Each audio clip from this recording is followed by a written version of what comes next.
काल रोजी आमच्याकडे ज्ञानेश्वर महादेव वीर हे मुख्य व्यवस्थापक आहे ज्ञानेश्वर माऊली समाधी संस्थानाचे यांची आमच्याकडे काल सायंकाळी तक्रार प्राप्त झाली। त्यांच्या तक्रारी अनुषंगाने आळंदी पोलीस स्टेशनला गुन्हा दाखल करण्यात आलेला आहे। त्यामध्ये त्यांची तक्रार अशी आहे की त्यांच्या संस्थानामध्ये सेवक म्हणून काम करणारा विशाल बाळू वारुळे वय 33 वर्ष राहणार 24वाडी मूळ राहणार नारायणगाव जुन्नर हा मागील जानेवारी महिन्यापासून हा त्यांच्या संस्थानामध्ये काम करतोय सेवक म्हणून आणि या महिन्यातल्या 12, 13 आणि 16 तारखेला सीसीटीव्ही फुटेज त्यांनी चेक केला असता त्यांच्या असं लक्षात आलं की मंदिरामध्ये ज्या दानपेट्या ठेवलेल्या आहेत त्या दानपेट्यामधील पैसे काढण्याची कॅशियर बरोबर पैसे दानपेटीमधून काढून कॅशियर रूममध्ये जमा करण्याची जबाबदारी त्याच्याकडे सोपवण्यात आली होती आणि त्याने त्या दानपेटीमधून पैसे काढत असताना त्यातील काही पैसे हा त्याच्याबरोबर असलेल्या थैलीमध्ये तो टाकून ते लपवून तो घेऊन जात होता आणि कॅशियर रूममध्ये लपवून ठेवून घरी जाताना ते पैसे घेऊन जात असल्याचं त्यांना सीसीटीव्ही फुटेजमध्ये दिसून आलं होतं। सदरचं सीसीटीव्ही फुटेज त्यांनी बघितल्यानंतर पोलीस स्टेशनला तक्रार दिली। त्यावरून आळंदी पोलीस स्टेशनला सदर सेवकाविरुद्ध गुन्हा दाखल करण्यात आला होता। काल रात्री आम्ही त्याला गुन्ह्यामध्ये अटक करून त्याचा पुढील तपास चालू आहे।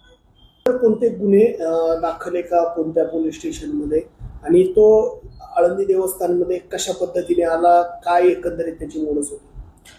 मंदिर प्रशासनाकडून मिळालेल्या माहितीप्रमाणे तो एक 1.5 ते पावणे 2 वर्षापूर्वी आळंदी मंदिरामध्ये सेवक म्हणून काम करत होता। सुरुवातीला त्याने अन्नदान विभागामध्ये काम केलं आणि मागच्या जानेवारी महिन्यापासून तो कॅशियरला दानपेटीतील रक्कम काढण्यासाठी मदतनीस म्हणून काम करत होता।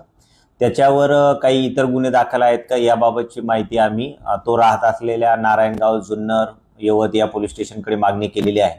ती माहिती प्राप्त झाल्यानंतर त्याप्रमाणे पुढील तपास केला जाईल।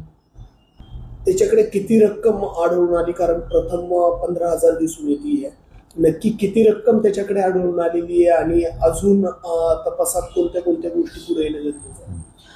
जी प्रथम तक्रार प्राप्त झालेली आहे ती 3 दिवसाच्या फुटेजच्या अनुषंगाने सरासरी अंदाजे 5,000 प्रमाणे रक्कम त्यांनी चोरी केली असावी अशी 15,000ची आमच्याकडे प्रथम तक्रार प्राप्त झाली होती।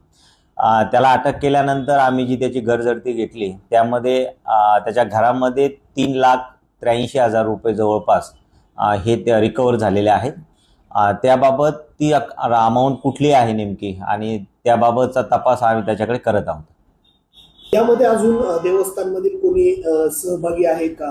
याच्यावरती कोणी ही जबाबदारी दिली होती त्यांचा काही तपास करण्यात आला आहे? जी प्राप्त तक्रार आहे त्या